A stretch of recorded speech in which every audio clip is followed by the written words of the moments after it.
मीना ने उदयपुर के जिला निर्वाचन अधिकारी अरविंद कुमार पोसवाल के समक्ष नामांकन दाखिल किया। उनके साथ पूर्व सांसद रघुवीर सिंह मीना, पूर्व केंद्रीय मंत्री डॉक्टर गिरिजा व्यास, खेरवाड़ा विधायक दयाराम परमार थे। नगर निगम प्रांगण में कांग्रेस प्रत्याशी मीना के समर्थन में जनसभा हुई। मीना ने भाजपा पर निशाना साधते हुए पत्रकारों को बताया कि भाजपा 400 पर सीटें लाने की बात कह रही है। सीटें तो नहीं, पेट्रोल जरूर 400 पार हो जाएगा। मीना ने कहा कि यह जुमलों की सरकार है। मीना ने कहा कि देश में महंगाई चरम पर है, रोजगार का कोई पता नहीं है। ये सरकार केवल लोगों को भ्रमित कर रही है। मीना ने कहा कि जो सहयोग उदयपुर कलेक्टर पद पर रहते हुए जनता ने मुझे जो प्यार और सहयोग दिया, मैं उदयपुर को जरूर आगे लेकर वहीं जाऊंगा। दूसरी ओर पार्टी के कार्यकर्ता राजेश चुग, प्रकाश रूपचंदानी, दीपेश हेमनानी, राजेश तलदार ने पूर्व सीएम अशोक गहलोत का ऊपर ना पहनाकर स्वागत और अभिनंदन किया। कांग्रेस ने सोच समझकर टिकट दिया है और यहाँ की जनता की भी मांग थी कि यहाँ पर ऐसे प्रत्याशी को उतारा जाए, उन्होंने हमको दिया है। ये कोई ताराचंद जी थोपे हुए प्रत्याशी नहीं, हमारी मांग पर इनको यहाँ भेजा गया है। हम चाहेंगे कि इनको भारी मतों से विजय बनाएं और उस मोदी की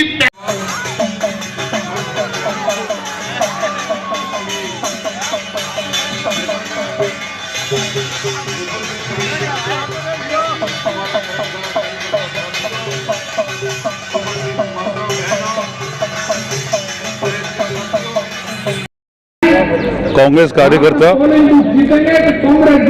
जैसा कि आप सबको मालूम है कि लोकतंत्र का उत्सव एक जो हमारे भारत में होता है उसकी तारीख की घोषणा हो चुकी है। आज हम सब यहाँ पर हमारे लोकप्रिय प्रत्याशी पूर्व जिला कलेक्टर श्री ताराचंद जी मीणा के नामांकन हेतु हम सब यहाँ इकट्ठे हुए हैं।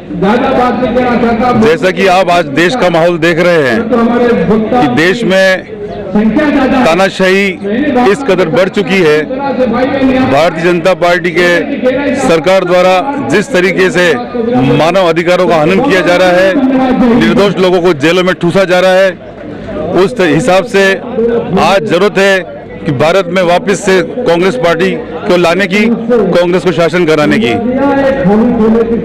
आज भारतीय जनता पार्टी को ऐसी क्या जरूरत पड़ी कि जो अपने सिपा सालार को छोड़कर 540 टिकटों में से 200 टिकटें हमारे कांग्रेस के लिए लोगों को देनी पड़ रही है।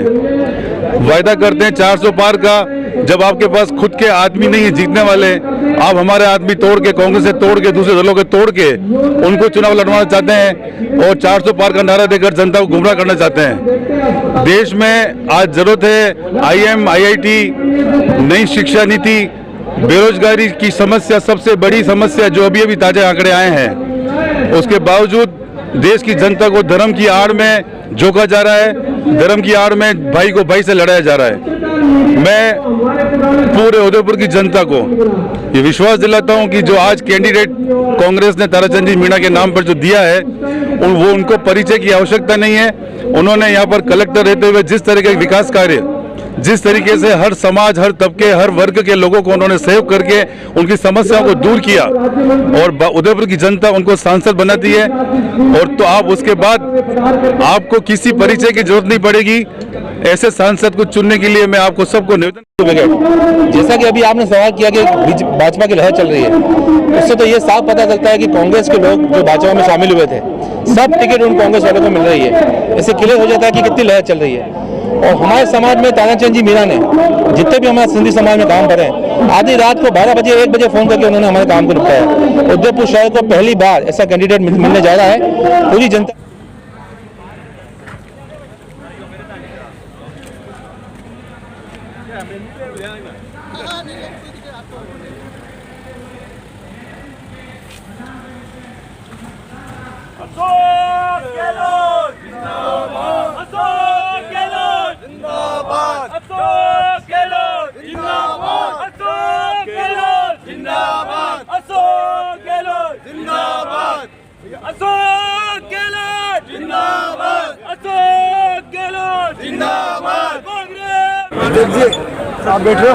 पटेल फतेह सिंह जी से निवेदन है कि वे हमारे मुख्यमंत्री जी, पूर्व मुख्यमंत्री जी का पगड़ी पहना करके हार्दिक स्वागत और अभिनंदन करें।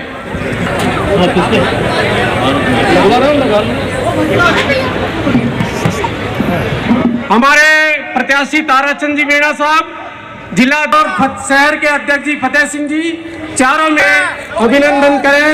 मैं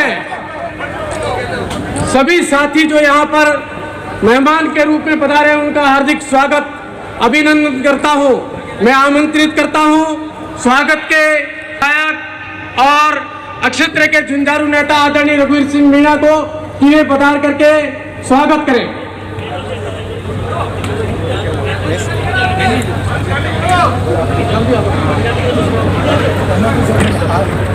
संक्षिप्त में स्वागत। आप सबको खूब खूब नमस्कार।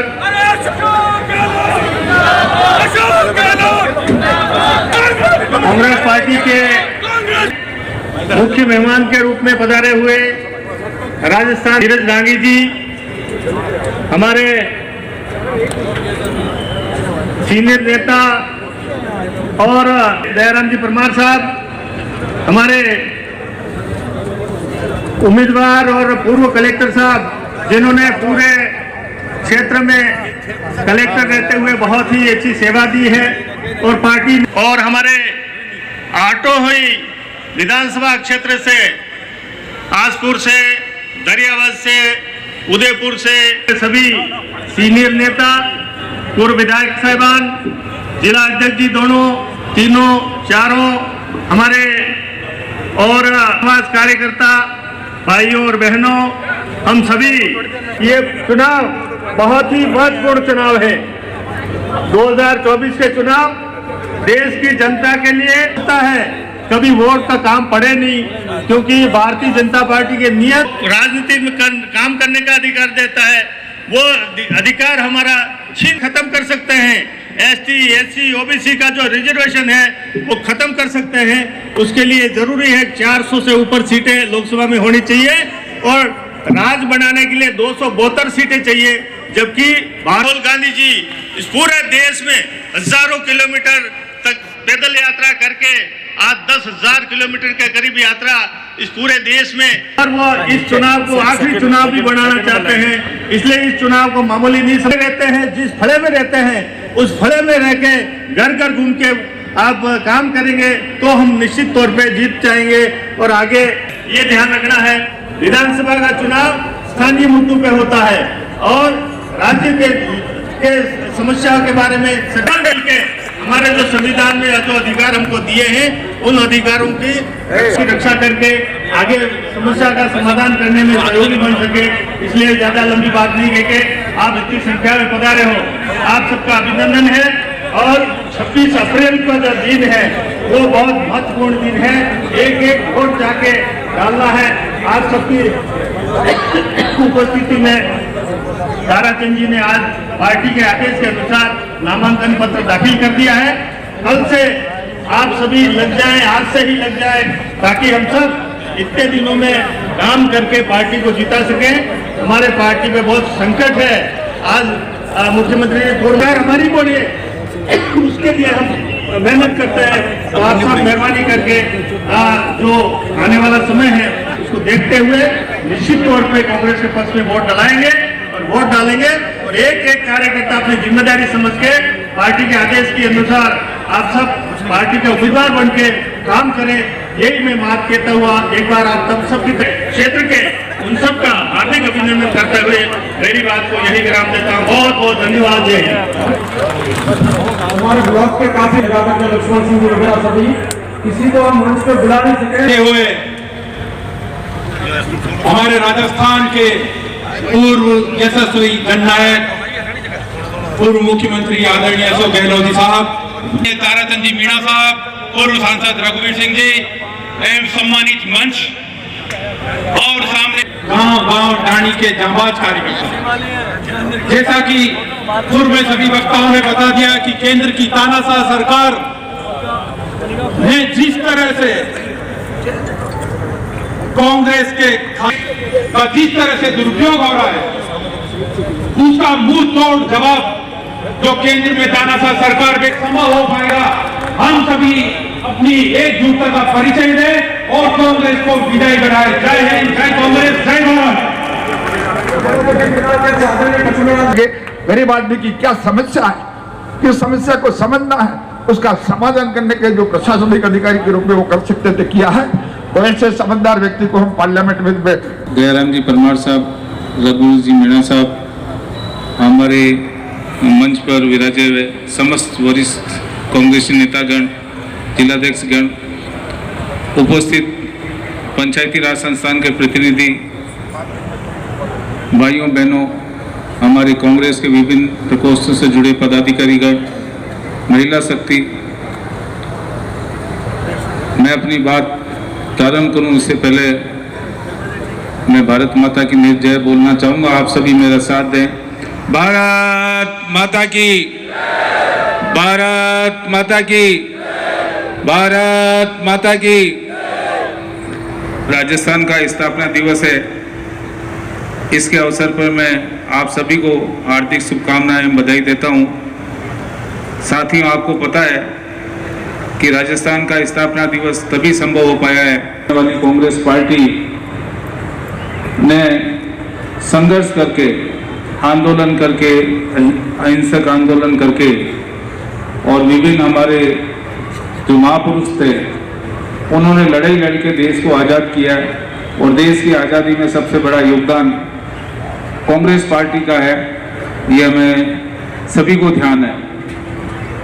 मैंने क्या 70 वर्षों में क्या किया, आपको सभी को पता है कि 70 वर्षों में हमारी पार्टी ने और हमारे दूरदृष्टि नेताओं ने, प्रधानमंत्री ने देश को नई दिशा दी है। चाहे वो औद्योगिक क्रांति की बात हो, औद्योगिक रूप से विकास विकसित करने की बात हो, देश को एक बेहतरीन संविधान देने की बात हो, या खाद्यान्न में आत्मनिर्भर करने की बात हो, श्वेत क्रांति, हरित क्रांति, परमाणु परीक्षण की तकनीकी विकसित करने, पाकिस्तान के 2 टुकड़े करवाने, बैंकों के राष्ट्रीयकरण करवाने, बहुत सारे आधारभूत एशियाई खेलों के आयोजन, बहुत सारी बड़ी बड़ी चीज़ें, चंद्रमा पर यात्री भेजने जैसी बहुत बहुत महत्वपूर्ण चीज़ें हमारी पार्टी ने की है और देश का एक आधारभूत ढांचा विकसित किया है और देश के लोकतंत्र को दुनिया के सर्वश्रेष्ठ लोकतंत्र की श्रेणी में भारत को लाया है।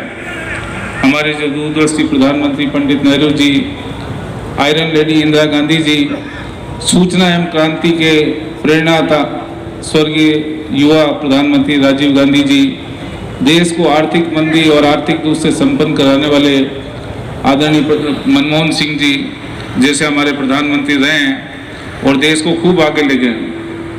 आज ये बार बार देश को पूछते हैं 70 साल का हिसाब तो इनसे पूछें कि गांव-गांव में स्कूलें, अस्पताल, आंगनवाड़ी केंद्र, बिजली, पानी किसने विकसित की, शिक्षा को किसने बढ़ाया, स्वास्थ्य को किसने बढ़ाया। अभी हमारे मुख्यमंत्री जी ने अन्नपूर्णा फीड पॉकेट की योजना, जिसमें सारे मिर्ची, मसाले, अन्न, दाल वगैरह सभी थी, भरा हुआ थैला दे रहे थे। मैं कुछ दिनों ग्रामीण क्षेत्रों में मैं गया तो लोग थैला लेकर आए कि साहब ये तो है भरा हुआ थैला। मांगीलाल जी शायद आज वो दोनों थैले लाए भी होंगे और ये खाली थैला। तो ये खाली थैले की सरकार चाहते हो या भरे हुए थैले की सरकार, इसका निर्णय आपको करना है। आज भी गाँव में लोग ये कहते हैं कि बेहतर प्रबंधन किया था पूरे देश में और विदेश में, उसकी मिसाल है लक ने उदयपुर का जिला कलेक्टर बनाया। और जो भी आपने दायित्व मुझे चित्तौड़ के जिला वो डायरेक्टर लोकल बॉडी हो या डायरेक्टर एग्रीकल्चर मार्केटिंग बोर्ड हो, मैं ये आपको बताना चाहूँगा, याद दिलाना चाहूँगा कि 2011 में जब आपने मेरे को डायरेक्टर लोकल बॉडी के पद पर लगाया था, मैं बहुत कनिष्ठ अधिकारी था।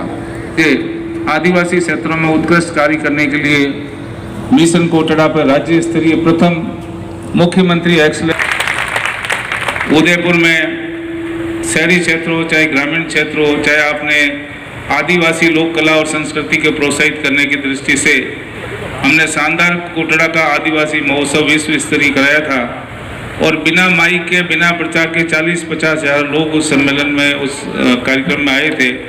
और आपको रिक्वेस्ट की थी कि आदिवासी कला संस्कृति को बढ़ावा देने के लिए पर्यटन विभाग के कैलेंडर में इस आदि महोत्सव को जोड़ा जाए। आपने उसकी स्वीकृति लोक कला मंडल में दी और अब ये महोत्सव प्रतिवर्ष आयोजित होगा। और मेरा सौभाग्य है कि कलेक्टर के पद पर रहते हुए जब भी आपकी सभाएं होती या पंचायत समिति देवला बनाने की बात हो, बहुत सारी CSC BC आपने पदोन्नत की, क्रमोन्नत की, वो सब रोक के बैठे हैं। लोगों को पेमेंट तक नहीं हो रहे हैं, सारे ठेकेदार रो रहे हैं, नरेगा के सारे श्रमिक रो रहे हैं। तो परिवर्तन के बाद में भाजपा की सरकार आई है। ये सरकार कोई सरकार नाम की चीज भी है कि नहीं है, ये हमको कुछ समझ ही नहीं आ रहा। ये पर्ची वाली सरकार है, इस पर्ची वाली सरकार को भगाए मत। तो कहने को बहुत सारी बातें हैं, लेकिन मैं ये निवेदन करना चाहूँगा कि आपने मैं इस राजनीति में आपकी सेवा के लिए उतरा हूँ, इसका आशीर्वाद आपने मुझे दिया और मैं सारी जनता का आशीर्वाद इस पर चाहता हूँ, क्योंकि सभी जानते हैं कि लोकसभा में एक काबिल जनप्रतिनिधि अगर संसद में पहुँचता है तो क्षेत्र की आवाज़ पूरी बुलंदी से उठाता है और मुद्दों को बहुत अच्छी तरह से उठाता है। आपने पूर्व सांसदों के काम देखे हैं, 10 वर्ष का परिणाम है 0, शून्य है मतलब परिणाम, कोई काम सांसद के बतौर कोई हुआ नहीं है। और वैसे भी भारतीय जनता पार्टी को कोई विकास से कोई मतलब नहीं है। वो हमें सर जो विकास करते हैं लोग, हम अपना काम लोगों के लिए करते हैं। वो एक अलग बात है कि लोग रेस्पॉन्स उस ढंग से दे नहीं दे। और अभी भी राजस्थान की जनता, मैं आपको दावे के साथ कह सकता हूं कि विधानसभा चुनाव में राजस्थान की जनता का कोई मानस नहीं था कि कांग्रेस पार्टी को सत्ता से बाहर किया जाए। पूरी आम जनता कांग्रेस को वापस सत्ता में लाना चाहती थी। कुछ कमियां हमें रही, हम सत्ता में नहीं आए, आज लोग पछता रहे हैं। लेकिन ये आपको देखने को मिलेगा, ये जो जुमला कह रहे हैं 400 पार का, ये लोगों को भ्रमित करने के लिए जुमला दे रहे हैं। 400 पार से लोगों को आपने पार्टी में लिया है, जिन पर करोड़ों के भ्रष्टाचार के आरोप हुए और जैसे पार्टी में सम्मिलित हुए और उनको बरी कर दिया। मतलब आप ED CBI से डरा रहे हैं। आज अखबार में पढ़ा था कि ये लोकतंत्र का चीरहरण कर रहे हैं, बिल्कुल हमारे खातों को सीज कर रहे हैं। किसी भी रूप में हम चुनाव नहीं लड़ पाए। 1800 करोड़ रुपए हमारा इनकम टैक्स निकाल दिया है। इतनी लोकतंत्र में मैं भी 60 वर्ष की उम्र मेरी हो जाएगी अभी, लेकिन लोकतंत्र का गला जिस ढंग से इस भारतीय जनता पार्टी की केंद्र सरकार घोट रही है और राजस्थान में जो ये पर्ची की सरकार है जो कर रही है, ये आप नहीं होते तो मेरा रिटायरमेंट भी मंजूर नहीं होता। ये मेरे को 90 दिन में मेरे को रिटायर किया इन्होंने। आपने दबाव बनाया कि भी आप चुनाव एक अधिकार है, क्यों नहीं आप दे रहे हो मतलब। और इधर मेरे जो काउंटर पार्ट है मन्ना लाल जी रावत साहब, वो पहले तो रावत साहब को टिकट मिला तो मैं थोड़ा आश्चर्य कर रहा था कि भाई रावत तो OBC में आता है, तो ये रावत साहब कौन है। जो मैं मीणा हूँ तो OBC का कौन है रावत साहब, क्योंकि यहाँ ज़्यादातर रावत OBC में आते हैं। बाद में मालूम पड़ा कि साहब ये रावत भी कोई सर्टिफिकेट बनाया इन्होंने, क्योंकि 90% रावत यहाँ OBC में है। तो ठीक है कर बनाया, लेकिन मैं उनका रिटायरमेंट एक दिन में स्वीकार कर दिया। मुझे 90 दिन लगाए, इसलिए लगाए कि मैं फील्ड में आपके बीच जा नहीं सकूं। लेकिन साथियों, मुझे पता है उदयपुर की जनता पे भरोसा है, उनका स्नेह और प्रेम मुझ पर रहा है। और मैंने जो आपकी वर्किंग थी यहाँ पर G20 का मामला हो, ये सर मैं आपको संज्ञान में लाना चाहूँगा कि ये भारत सरकार जो केंद्र की भाजपा सरकार है, उदयपुर का G20 हमें सोचती कि राजस्थान में कांग्रेस पार्टी की सरकार है, ये G20 सम्मेलन को अच्छे ढंग से नहीं करेगी। मुझे कहते हुए गर्व है कि G20 का सम्मेलन हमने उदयपुर में इतने शानदार ढंग से किया, जो अपना आप में देश में एक रोल मॉडल बना। प्रधानमंत्री जी ने स्वयं उदयपुर के सम्मेलन की तारीफ आपको में मुझे दूसरी पार्टी के लोग भी मेरे को संपर्क कर रहे हैं कि सर हमारा एक ही कहना है कि किसी तरह से भारतीय जनता पार्टी को रोकना है। भारतीय जनता पार्टी के नेता सर खुलेआम कह रहे हैं कि भी हम 400 पार आएंगे, फिर संविधान में हम मन मर्जी से जैसा भी हमको संशोधन करना है हम संशोधन कर देंगे। बहुत सारे यहाँ नेता जो उदयपुर में भाषण देके गए हैं, अब इनको देखो कि 400 पार के लिए बाद में संविधान में संरक्षण, हमारे तो आदिवासी भाइयों में अभी ये भी डर है कि ये आने के बाद पता नहीं हमारा आरक्षण रहेगा भी कि नहीं रहेगा मतलब, और देश में आगे चुनाव होंगे भी कि नहीं होंगे मतलब। तो मैं ये कहना चाहता हूँ देश का भविष्य और देश की ये देश और विदेश में। आज मैं पढ़ रहा था सर कि केजरीवाल जी को जो इन्होंने अंदर जेल में आलोचना की है। आज संयुक्त राष्ट्र संघ ने भी आलोचना की कि जो तानाशाही भारत सरकार अपना रही है वो लोकतांत्रिक नहीं है, वो कानून के अनुसार नहीं है, वो संविधान के अनुसार नहीं है। ईडी और सीबीआई का डर दिखा रही है। ईडी सीबीआई का डर दिलाकर इलेक्ट्रल बॉन्ड के माध्यम से चंदा वसूल कर रही है। सारे न्यूज़पेपर्स में आ रहा है कि पहले तो छापा डालो और उसके बाद में चंदा वसूल करो। तो मैं यही कहना चाहूँगा कि आम चुनाव नहीं है, ये चुनाव है देश के संविधान को, लोकतंत्र को बचाने का। तो आप ज़्यादा से ज़्यादा क्षेत्र में घूमें। दयाराम जी ने बहुत अच्छी बताई बात कि बूथ लेवल पर हमको बूथ को मजबूत करने की ज़रूरत है। इनका जो संगठन है, जो यूँ तो धर्म की बात करता है आरएसएस, और यूँ पूरी तरीके से बीजेपी में सक्रिय है। और सर, ये ऐसे कैंडिडेटों को चुनाव प्रत्याशी को टिकट दिलवाते हैं। ये हमारे भी जो प्रत्याशी काउंटर पार्ट बीजेपी के जो आदिवासी और गैर आदिवासी को लड़ाते हैं, जो आदिवासी को डीलिस्टिंग के नाम में आदिवासी। यहाँ पर अशोक गहलोत ने सेक्टर 9 पंचायत के अध्यक्ष प्रकाश रूपचंदानी का उपरना पहनाकर स्वागत और अभिनंदन किया।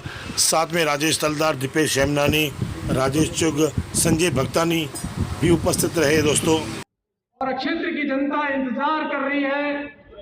आपने जो भला इस प्रदेश का किया है, तो योजना इस प्रदेश के लिए। और मुझे बहुत खुशी हुई जब लोगों ने मुझे आके बधाई दी। साहब, आपने 70 साल के बाद में पहली बार के लिए आदिवासी को उदयपुर का कलेक्टर बनाया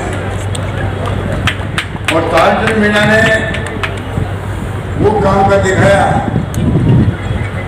वो भी साथ कलेक्टर के साथ में एक कार्यकर्ता बन के काम करता रहा। पूरे आदिवासी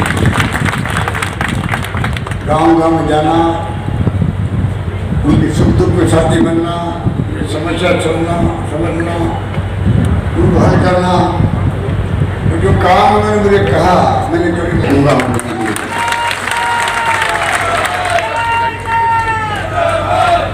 और कायमी करके दिखा। हिंदुस्तान में जाके पहली बार ऐसी स्थिति बनी, जो मांगा वो मिला है, ऐसा बहुत कम होता है। इसीलिए सरकार चाहे नहीं बनी हमारी, तो ये भी पहली बार हुआ है कि किसी सरकार के खिलाफ में, जिसको अंग्रेजी में कहते हैं एंटी इनकम्बेंसी, हिंदी में कहते हैं सरकार के विरोध में लहर, वो बिल्कुल नहीं थी। लोगों को आश्चर्य हो रहा था ऐसा क्या काम हुआ जबकि सरकार गिराने की साजिश हुई बीजेपी द्वारा। कोरोना आ गया, शानदार प्रबंधन किया हम लोगों ने। 5 साल षड्यंत्र किए गए, सरकार गिरे कैसे, जैसे मध्य प्रदेश में गिर गई, महाराष्ट्र में गिरा दी, कर्नाटक में गिरा दी। तो आपके आशीर्वाद से राजस्थान सरकार ने पूरे 5 साल पूरे किए। ये बहुत बड़ी उपलब्धि थी। इस प्रकार से काम किया। बिजली में कोई कमी नहीं रखी। सोशल सिक्योरिटी के अंदर बुजुर्गों को, बूढ़े लोगों को पेंशन, विधवाओं को पेंशन, निसज्जनों को पेंशन। 1000 करोड़ रुपए के हमने राहत दी। भाई महंगाई बहुत भयंकर है। राहुल गांधी जी की यात्रा थी, वो महंगाई विरोधी थी। बाढ़ जोड़ी यात्रा बेरोजगार के विरोध में थी।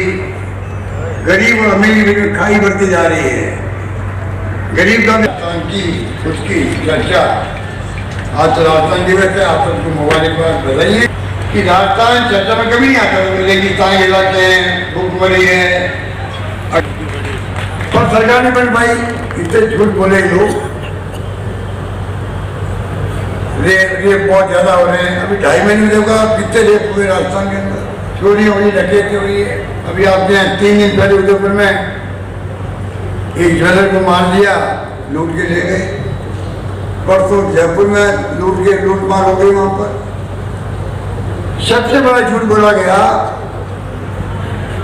जो इतिहास कभी माफ नहीं करेगा इनको। कन्हैयालाल जो दर्दी थे यहाँ पर, जिस जगह वो मारा गया, जगह हत्या की गई। ये लोग तो गुलाबचंद कटारिया हो, चाहे वो राजेंद्र राठौड़ हो, हत्याकांड के बाद में ये लोग सब आंध्र प्रदेश हैदराबाद गए थे। मुझे याद है वहाँ इनकी मीटिंग थी बीजेपी की हैदराबाद के अंदर। और मैं काम छोड़ के सब प्रोग्राम कैंसिल करके जोधपुर से जयपुर पहुंचा और चीफ सेक्रेटरी को, डीजी पुलिस को लेकर मैं इनके घर गया यहाँ दवा करके। और सबसे बड़ी बात थी दोनों मुजरिमों को 2 घंटे में पकड़ लिया हमने। अगर आप कल्पना करो वो भाग जाते, नेपाल भाग जाते, कहीं भाग जाते, तो लोगों में क्या इतनी बनती, इतनी जघन्य हत्याकांड किया उन्होंने, सरकार मुजरिमों को नहीं पकड़ पाई। 2 मुजरिम पकड़ लिया, 2 बच्चों को नौकरी दे दी हमने, दोनों बच्चों को। मैं खुद घर जाके मिल के आया, 50 लाख दे दी उनको, सब कुछ किया हमने उनके लिए। और 2 बच्चे दौड़े थे उनके पीछे मुजरिमों के, सिविलियन थे वो, उनको नौकरी दे दी बाद में।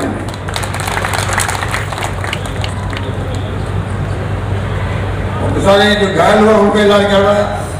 मेरा कहने का मतलब ये है कि मैं आपको बहुत बात करना चाहता हूँ, इम्पोर्टेंट बात है ये, क्योंकि ये बात पूरे हिंदुस्तान में फैल गई। इस बात का दुख है, प्रधानमंत्री और उनके मंत्री और 40 मुख्यमंत्री कहीं जाके इस प्रकार भड़काने वाली बात करके झूठ बोल के चुनाव जीते, वो काय की जीते? तो वही तो बहुत गलत काम किया है अशोक गहलोत सरकार ने।